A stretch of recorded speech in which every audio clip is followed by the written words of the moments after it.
আল্লাহ বলে মুনাফিক তারা যারা নামাজে আসে না, আর যদি আসেও অলস ভাবে। প্রথমত নামাজেই আসে না, দ্বিতীয়ত যাও কুদ্দুরা আসে তাও জান চলে না, অলস। কুসালা মানে অলস। এই যে অলসতার কথা একটু আগে কইছি, অলসতা ইমানের কাজে আমলের কাজে খোদার কসম সরাসরি মুনাফিকের চিহ্ন। ওয়ালা ইউনফিকুনা ইল্লা ওয়া হুম কারিহুন। আর দ্বিতীয়ত আল্লাহ বলে মুনাফিকের চিহ্ন যারা আল্লাহর রাস্তায় খরচ করে না, যদিও করে তো প্রচন্ড অনিচ্ছা সত্ত্বেও। যদি কখনো দেয়, আচ্ছা যা বেশি যন্ত্রণা করেছে, জানে টাকা 100 নেই বেড়া, টেয়া গেলে গেছে, টেয়া বেলে গেলে গেছে, দিছে টেয়া 100, আবার কখন যা টেয়া পয়সার মায়া করে লাভ নেই, যা নেই বেড়া। এতবার কইলে কেমনে না দেয়? অনেক সময় বলে না যে এতবার কইলে কেমনে না দেয় বেড়া, বারবার ঘুরিয়ে আইয়ে যা দিলাম দিলাম।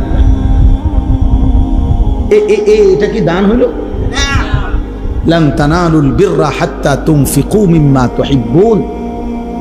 এক সাহাবী শুধু কেবল মসজিদে নববীতে খেজুর দান করছে গরিব সাহাবীদের জন্য। খেজুরের যে ছড়া, এই খেজুরের কলার ছড়ার ছড়ির মতো খেজুরের ছড়ি, এইটার মধ্যে কিছু খেজুর আছিল একটু ফসা, এই আর কিচ্ছু না। এই কদ্দুর অপরাধ আল্লাহ তাআলা কোরআন আয়াত নাজিল করছে, সবচেয়ে প্রিয়টা দান না করলে সেই দানের বিনিময়ে আল্লাহ কখনোই কোনো নেকি দিবে না। কি পরিমাণ সাহাবায়ে কেরামের সংশোধন খোদ আল্লাহ করছে। এক সুতা 19-20 হয়েছে, তা জিব্রাইল যেন সাইয়ার হয়েছে।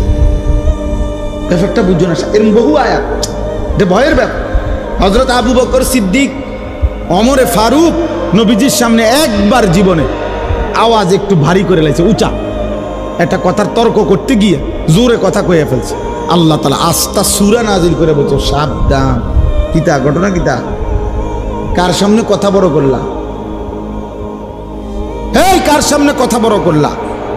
সরাসরি আবু বকর ওমরের মতো সাহাবীকে বলছে, শোনো, বেখেয়ালিতে এমন ভুল করো না যে ভুলের কারণে হতে পারে সারা জিন্দেগীর আমল একসাথে শেষ হয়ে যাবে। আন তাহবাতা আমালুকুম ওয়া আনতুম লা তাশউরুন। অথচ 13 পাই। সেই পর শেষ পর্যন্ত হযরত আবু বকর সিদ্দিক রাদিয়াল্লাহু তাআলা কিছুদিন এত আস্তে কথা বলতেন যে নবীজি আবার ডাককে আনতে হইতো, আবার কও কিতা কইছো বুঝি না। আর ওমর অজরে কাঁদতেছিলেন, ওমর শুধু কাঁদতেই ছিলেন, কথাই বলা বন্ধ করে দিয়েছেন। আল্লাহ নবী জিজ্ঞাসা করলেন, ওমর কথা বলো না কেন? বলতেছি, ইয়া রাসূলুল্লাহ, আমার আওয়াজ কোনোভাবেই ছোট করতে আমি পারি না, আমার আওয়াজটাই বড় হয়ে যায়।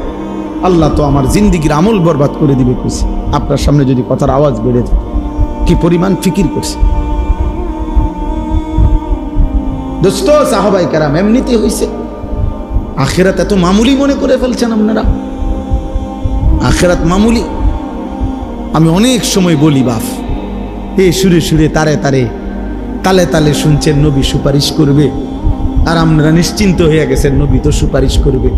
আমিও তো কই নবী সুপারিশ করবে, 1000 বার করবে, 1 লক্ষ বার করবে, 1 কোটি বার করবে, এটা সত্য, 100 সত্য। কিন্তু নবীজি সাল্লাল্লাহু আলাইহি ওয়াসাল্লাম তিনি এটা বলছেন কিনা যে উম্মত, মৃত্যু পর্যন্ত তুমি গুনার উপরে, নাফরমানির উপরে, অসভ্যতার উপরে, হারামের উপরে তুমি মজবুত করে টিকে থাকো, আমি সুপারিশ করে তোমারে জান্নাত দেব। এই তো নবী বলছে না? একজন মানুষ বলেন, কারো বিবেকে বলে এটা? আপনি কি ভাবছেন? সুপারিশ মানে কি? মামুর বাড়ি। সুপারিশ মানে মামুর বাড়ি। আপনি বিড়ি খাইতে খাইতে কবরে যাইবেন, আর নবীজি আপনারে বেহেশত দিয়া ফেরেশতারে কবে, যা চাচারে বুট মুড়ি দাও। না না, তামসায় তো মনে করছে বেহেশতটা। সুপারিশটার কোনো নিয়ম কানুন নাই। হাউজে কাউসারের পানি কিতা? পানির বোতল, 15 টাকা পানির বোতল। হ্যাঁ, হাউজে কাউসারের পানি মামুলি মনে করছেন, যেটার কোনো নিয়ম কানুন নাই। আপনি গেলেই দিয়ে দিব বালতি দিয়ে আপনারে। আফসোসের ব্যাপার। ধোকা খাবেন না, ধোকা খাবেন না, ধোকা খাবেন না। শতভাগ সুন্নাত করে, শতভাগ আমল করে, শতভাগ আল্লাহর কসম বাবা, আপনি আমার দলভুক্ত হওয়ার দরকার নাই। আমি কোনো দল নিয়ে আসি নাই, আমি কোনো পার্টি নিয়ে আসি নাই, আমি কোনো দরবার নিয়ে আসি নাই, আমি আপনারে মুরিদ বানাইতে আসি নাই, আমি আপনারে আখিরাতের কথা বলতে আসছি না। অতএব কোনোভাবেই সাবধান মুসলমান, সাবধান। রাসূলুল্লাহ সাল্লাল্লাহু আলাইহি ওয়াসাল্লামের অনুসরণবিহীন, সুন্নাত মানাবিহীন নবীজির ভালোবাসা দাবি করা এটা ধোঁকা আর প্রতারণা ছাড়া আর কিচ্ছু না, কিচ্ছু না। ধোঁকা দিবেনও না, ধোঁকা খাবেনও না, কাউকে ধোঁকা দিয়েন না, ধোঁকা দিয়েন না। হালাল হারামের কোনো মিশ্রণ নাই, পার্থক্য নাই, কোনো অনুভূতি নাই। আমনে নবীর আশেক, নবীর এশক, আর আমরা চিরা খাই, আমরা ভাত খাই না, আমরা বুঝি না। আমনে হুদা ভাত খান, কাজে ঝগড়ার দরকার নেই আমার।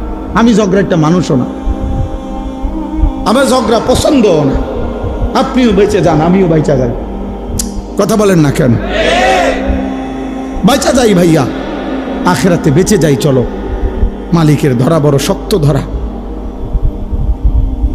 এই ঠেলাঠেলি ধাক্কা ধাক্কি এখানেই মানাবে। আখেরাত বড় মারাত্মক বিষয়, আখেরাত বড় ভয়ের জায়গা। আল ফাজাউল আকবার, আল্লাহ কোরআনে বলছে সবচেয়ে বড় ভীতিকর জায়গা হাসরের মাঠ। হাসরের মাঠ, হাসরের মাঠ। ১৬ লক্ষ আম্বিয়া দিন রাত কেঁদেছেন হাসরের মাঠের ভয়ে। লক্ষ লক্ষ সাহাবায়ে কেরাম কেঁদেছেন রাত দিন হাসরের মাঠের ভয়ে। সারা পৃথিবীর সমস্ত আউলিয়ায়ে কেরাম দিনে রাতে চোখের পানি ফেলে কাঁদছেন। কি কারণে? যে নামাজ ফিরে ভুল করছে এই কারণে কান্দে নাকি?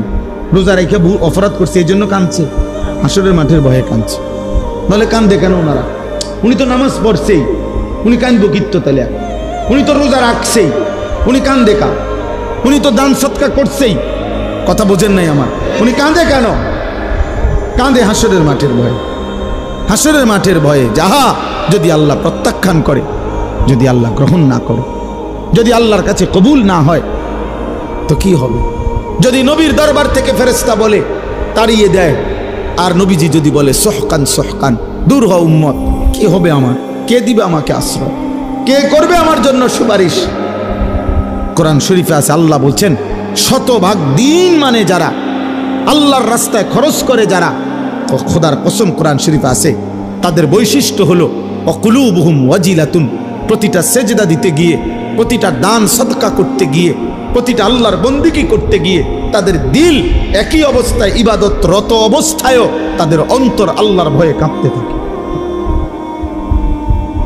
আল্লাহর ভয়ে কাঁপতে থাকে। আমরা খামখেয়ালি করে, খামখেয়ালি বিড়ি খাইতে খাইতে কয় বেটা নবীর আসে। পাগলামি করেন মিয়া, কেন পাগলামি করবেন মিয়া?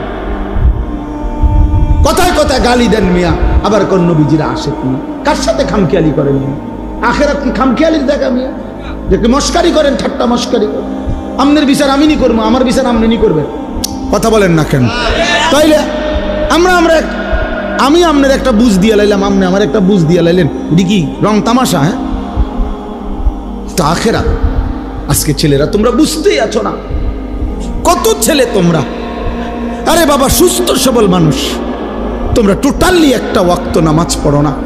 মুসলমানের ঘরে জন্ম নিয়ে এত বড় জানোয়ার হইলা কেমনে? এত বড় পশু হইলা কেমনে? আল্লাহকে সেজদা না করে থাকো কেমনে বেটা? কেমনে নবীর উম্মত পরিচয় দিবা? হাসরের ময়দানে দাঁড়াইবা কেমনে দোস্ত? আমি প্রতিদিন বলি, প্রত্যেক দিন বলি যে এই হাতের অঙ্গ প্রত্যঙ্গ শরীরে দেখেন দুনিয়াবি উপার্জনের কাজে, দুনিয়ার উপার্জনের কাজে সব অঙ্গ ব্যবহার হয়, এই পাও, হাত, চোখ। কিন্তু খেয়াল করে দেখেন দুনিয়ার কোনো আয় রোজগারের কাজে এই কপাল ব্যবহার হয় না। এই কপাল যেটা, এটা দিয়ে কিতা করে? পয়সা কামানোর কোনো কাম আছে এটা দিয়ে? উপার্জনের কোনো কাজে কপাল ব্যবহার হয়নি, ব্যবহার হয় না। হাত পাও ব্যবহার হয়, দিল দিমাগ বুদ্ধি বিবেচনা বের হয়, ব্যবহার হয়, কিন্তু কপাল দুনিয়াবি কোনো কাজে ব্যবহার হয় না যুবক। খোদার কসম, তাহলে আল্লাহ কপাল কেন দিলেন? আল্লাহর কসম, রব্বে কাবার কসম, কপাল আল্লাহ শুধু বানাইছেনি সেজদার জন্য। এই জন্য সেজদা কাকে বলে ইমাম? ওয়াদউল জাবহাতে আলাল আরদ, সেজদার আরবি সংজ্ঞা কি? সেজদার সংজ্ঞাই এটা যে জমিনের মধ্যে কপাল রাখা। বুঝেন নাই কথাটা? তাহলে কপাল আল্লাহ বানাইছেন কি জন্য? বলো যুবক, বলো কেন বানাইছেন? তাহলে অতএব যেই কপাল সেজদা দেয় না, তোর সেই কপালের উপরে আমি থুতু মারলাম, থুতু মারলাম, থুতু মারলাম তোর কপালে, থু তোর কপালে, থু থুতু মারি তোর কপালে, তোর এই কপালে লানত, লানত তোর কপালে, লানত তোর কপালে। কেন সেজদা দিবি না? নাফরমান, তুই মুসলমানের বাচ্চা না? তুই এক মার দুধ খাস নাই? কেন সেজদা দিবি না নাফরমান? নামাজ পড়বি না কেন? সমস্যা কোথায়? তোরে কামড়াইছে কি? কোন শয়তানে কামড়াইছে তোরে? নামাজ পড়বি না কেন? কোন শয়তানে কামড়াইছে? সারা পৃথিবীর উলঙ্গ নারী নর্তকী দেখে কি কাম হয়েছে? কি তার শরীরের কোনো 2 পয়সার ফায়দা হয়েছে? যৌন ক্ষমতাটা নষ্ট হয়েছে আর কি, শরীরের সক্ষমতাটা নষ্ট হইয়া এরপরে বয়স হইলে হ্যাঁ বে বে করে কান্দি। আমরা জানি তো, আমরা তো জানি, আপনাদের না মানুষে কয় না, আমাদের তো কয়। হ্যাঁ হুজুর দোয়া করে একটা কথা কানে কানে কইতাম, হুজুর নাই নাই, হুজুর হারবালো কামে ধরে না, কত হারবালো ওষুধ খাইলাম হুজুর, আর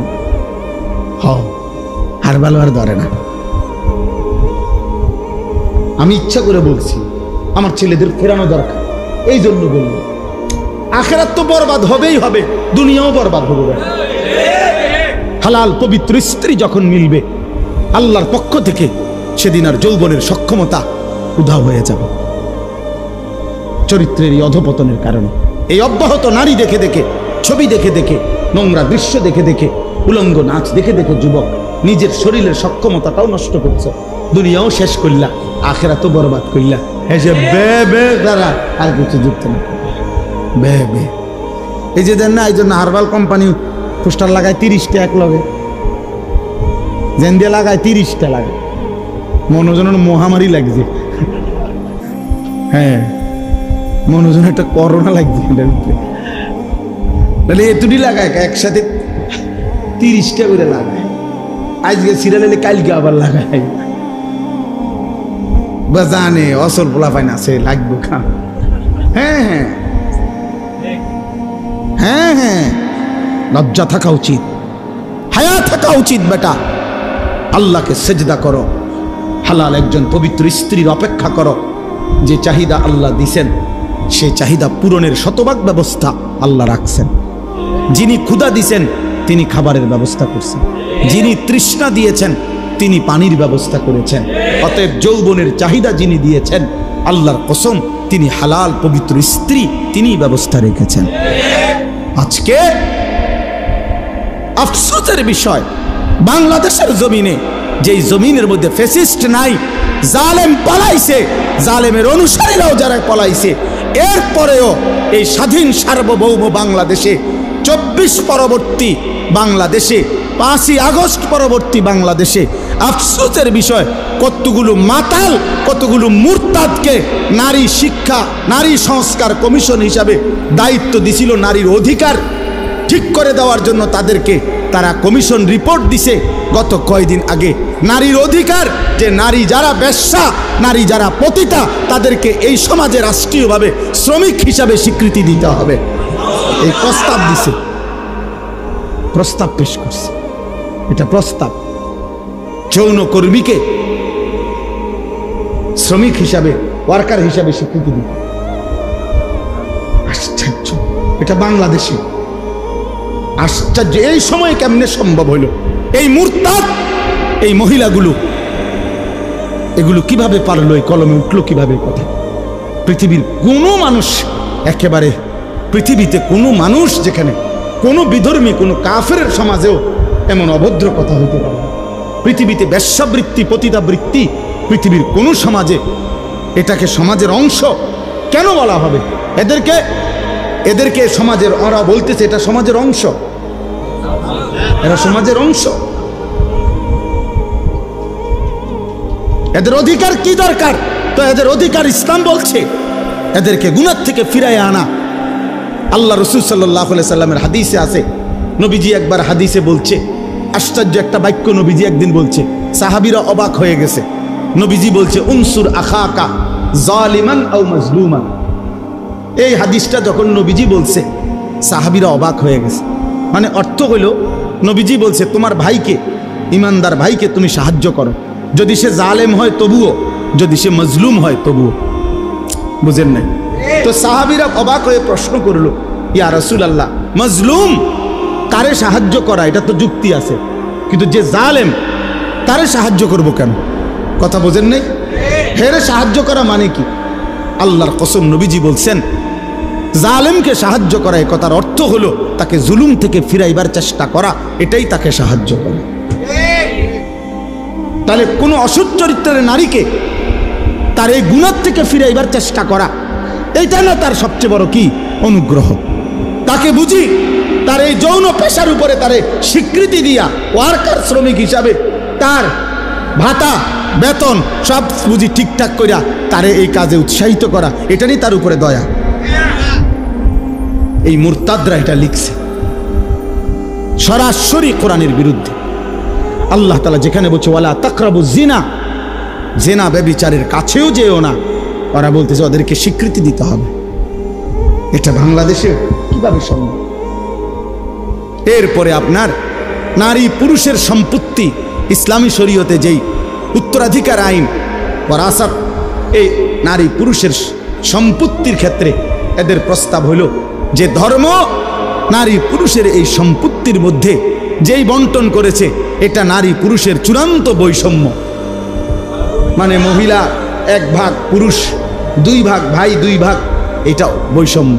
এই বৈষম্য দূর করা, অবশ্যই দূর করা উচিত, নাহলে নারীর অধিকার প্রতিষ্ঠিত হবে না। সরাসরি আল্লাহর কোরআনের বিরোধিতা। আল্লাহ যেখানে পরিষ্কার বলছেন লিদ্দাকারি মিসলু হাউজিল উনসায়াইন, এটা কোরআনের আয়াত মিয়া। এই পৃথিবীতে 1450 বছরে কোনো বেঈমান যারা প্রকাশ্যে নিজেকে কাফের বলে, তারা আজ পর্যন্ত কোরআনের বিরুদ্ধে, কোরআনের কোনো শব্দের সিদ্ধান্তের বিরুদ্ধে অযৌক্তিক বলার সাহস করে নাই, অথচ নিজেকে মুখে মুসলমান বলে। এত বড় মুনাফিক, এত বড় মুরতাদ। কতগুলো নারী, এগুলো নারী কিনা পুরুষ কিনা এটা নিয়েও সন্দেহ আছে। এই সমস্ত এরা আপনার পরিষ্কার নারী অধিকারের নামে নতুন করে এই কমিশন জমা দিছে সংস্কার। আমরা ঘৃণা ভরে এই কমিশনের এই সংস্কার প্রস্তাবনা প্রত্যাখ্যান করছি। আপনারা ভুলবেন না, যুবক যুবক ভুলো না, এরা মনে নাই, এরা ভুলে গেছে মাত্র 8 মাসে, এরা গত 8 মাসের আগের রক্ত ভুলে গেছে। এরা জানে না এদেশের কিশোর নওজোয়ান ফ্যাসিস্ট এবং জালেমকে পলায়ন করতে ভাগাইবার ক্ষেত্রে যদি রক্ত দিতে পারে কালেমার জন্য, কোরআনের জন্য, তার চাইতে আগে রক্ত দেবে ইনশাআল্লাহ। কোনো সন্দেহ নাই ইনশাআল্লাহ, কোনো সন্দেহ নাই, কোনো সন্দেহ নাই। প্রয়োজনে আবার বাবার বুক খালি হবে, আবার স্বামী স্ত্রী আবার বিধবা হবে, কিন্তু কোরআন সুন্নাহ বিরোধী কোন আইন বাংলাদেশের জমিনে বাস্তবায়ন হতে দেওয়া হবে না ইনশাআল্লাহ। হেফাজতে ইসলাম বাংলাদেশ আগামী 3 তারিখ, মে মাসের 3 তারিখ শনিবার, কালকে শনিবারের পরের শনিবার ঢাকা সোহরাওয়ার্দী উদ্যানে এর প্রতিবাদে মহাসমাবেশের ডাক দিছে সারা বাংলাদেশ ব্যাপী। যুবক ভাই তোমরাও যাওয়ার চেষ্টা করবা, ইমাম সাহেব আপনিও মেহনত করবেন। এই নওজোয়ান, এই কিশোর ভাই, এটা কোনো কথা হইল ভাইয়া? এটা কোন ইনসাফের কথা হইল? কমপক্ষে 10টা ধারা, 10টাও সুপারিশ এরকম যেটা সরাসরি আল্লাহর কোরআনের বিরোধী। ছেলে মেয়ে যদি ধর্মীয় বন্ধন মানে ধর্মীয় নিয়ম কানুন ছাড়া যদি একত্রে থাকতে চায়, রাষ্ট্র সমাজ তাদেরকে বাধাগ্রস্ত করতে পারবে না। মানে এই বাড়ির হেরা স্বামী স্ত্রী এই ফ্ল্যাটের, বুঝেন না, এই ফ্ল্যাটের এই 2 ফ্ল্যাট মাইয়া কি তোমরা আমরা থাকি, তোমরা আমরা থাকো কেন? এই কথা কইলে মামলা হবে। ওই যে আইন, এইটাই আইন চাচ্ছে, বুঝেন নাই কথাটা? এই আইন চাচ্ছে। কি আশ্চর্য! এই সমাজ টিকবে তাহলে? এই সমাজ টিকবে বলেন? আমাদের পরিবার প্রথা টিকবে তাইলে? আমাদের সমাজের মধ্যে মানুষ থাকবে তখন? আর এমনিতেই আমাদের গুনাহের কি হালাত দেখেন। এমনি আমাদের ছেলেরা শুধু মোবাইল দেখে ছেলেরা এক ওয়াক্ত সেজদা দেয় না। মোবাইল দেখে ছেলেদের হালাতের কি অবস্থা। আর যদি নারী পুরুষের অবাধ মেলামেশা শুরু হয়, কি হবে সমাজে, কি হবে সমাজে। এজন্য আলহামদুলিল্লাহ সারা বাংলাদেশ থেকে ওলামায়ে কেরাম প্রতিবাদ করছে, এবং ওলামায়ে কেরামের এই জমিনে বাংলাদেশে ইনশাআল্লাহ এমন ঘৃণ্য কোরআন সুন্নাহ বিরোধী নারী সংস্কার কমিশনের এই প্রস্তাবনা পাশ হতে দেওয়া হবে না ইনশাআল্লাহ। আবার লড়াই হবে ইনশাআল্লাহ, আবার যুদ্ধ হবে ইনশাআল্লাহ, ইনশাআল্লাহ, ইনশাআল্লাহ। আল্লাহ তাআলা আমাদেরকে বুঝার তৌফিক দান করে। আমার প্রিয় ভাই, আমার কথা শেষ। আমি অনুরোধ করছি, কিশোর নওজোয়ান বাবা ভাই, পর্দার আড়ালের মা বোন, নিজের ঈমান প্রমাণ করেন কর্মের মাধ্যমে, আমলের মাধ্যমে। ওই যে বললাম, এটাই বললাম, আল্লাহ তাআলা বলছেন যে মুনাফিক সে অলসভাবে নামাজ পড়ে, যে মুনাফিক সে অনিচ্ছা সত্ত্বে দান করে। তাইলে আল্লাহর ইবাদতের মধ্যে ঘাটতি করা, কমতি করা, আমলের মধ্যে, এটা মুনাফিকের চিহ্ন। কিসের চিহ্ন এটা? আল্লাহ তাআলা আমাদেরকে মুনাফিকি হওয়া থেকে হেফাজত করেন। আমার বন্ধু, এক জাররা ঈমানের অভাবে অনন্তকাল চিরস্থায়ী জাহান্নামের আগুনে পড়তে হবে। যদি ঈমান একটু কমপক্ষে এক জাররা ঈমানও যদি না নিতে পারে, ঈমান হারা মানুষ অনন্তকালের জন্য জাহান্নামী। কোরআন শরীফে আছে, দুনিয়ার জান্নাতি দুনিয়ার বন্ধুদেরকে যারা জাহান্নামী হয়েছে পরিচিত, তাদেরকে দেখবে জাহান্নামী, দেখা ডাক দিয়ে বলবে, দোস্ত ওয়ালাউলা নি'মাতু রাব্বি লাকুনতু মিনাল মুহদারিন। আল্লাহ যদি দয়া না করতো রে, আজ তো হয়তো আমিও তোর সাথে থাকতাম। এরপরে বলবে, বন্ধু আফামা নাহনু বিমাইয়িতিন, প্রিয় বন্ধু শোনো, আর কোনোদিন তোমারও মৃত্যু হবে না, আমারও মৃত্যু হবে না। অতএব বুঝতো রে, তোর জাহান্নামের দুঃখ আর শেষ হবে না, আমার জান্নাতের সুখও আর শেষ হবে। আমরা দুনিয়ায় যেমন বলি, আচ্ছা দেউন তা নাহলে 2-4 মাস মাতবরি করো রে, কয়দিন আর কি, আমরা এমন বলি না। তো এটা আখিরাতে না, আখিরাতে জান্নাত অনন্তকাল, জাহান্নাম, জান্নাতের সুখও কোনোদিন শেষ হবে না, জাহান্নামের দুঃখও কোনোদিন শেষ হবে না। এজন্য প্রিয় ভাই, একজন বক্তা আনছে, কতক্ষণ ওয়াজ করছে, শিক্ষার দিছে, ভালোই লাগছে, এটা যেন না হয়। আমার অনেক কষ্ট হয় ভাইয়া, রাত নাই, দিন নাই, সকাল নাই, দুপুর নাই, ঘুরতে থাকি, দৌড়তে থাকি, বলতে থাকি। আল্লাহ আল্লাহ আমাদেরকে মাফ করে দেন। আমরা সবাই ইনশাআল্লাহ কিশোর যুবক ভাই, আগামী দিনে ইসলামের জন্য অনেক বড় কোরবানি দিতে হবে, জানো না ভাইয়া? এই ফিলিস্তিন ইসরায়েলের এই যুদ্ধ, গাজার মুসলমানের এই রক্ত, 9 বছরের এক বাচ্চা, তোমার পত্রিকায় ছবি দিছে, 9 বছরের একটা ছেলে ফিলিস্তিনি, সে পৃথিবীবাসীর কাছে জানতে চাইছে, তার 2টা হাত উড়ে গেছে বোমার আঘাতে। সে জানতে চাইছে, পৃথিবীবাসী বলো, আমার বয়স মাত্র 9 বছর, 9 বছরে আমি আমার 2 হাত হারাইলাম, আমার আগামী জিন্দেগি আমি বাঁচবো কেমনে, চলবো কেমনে?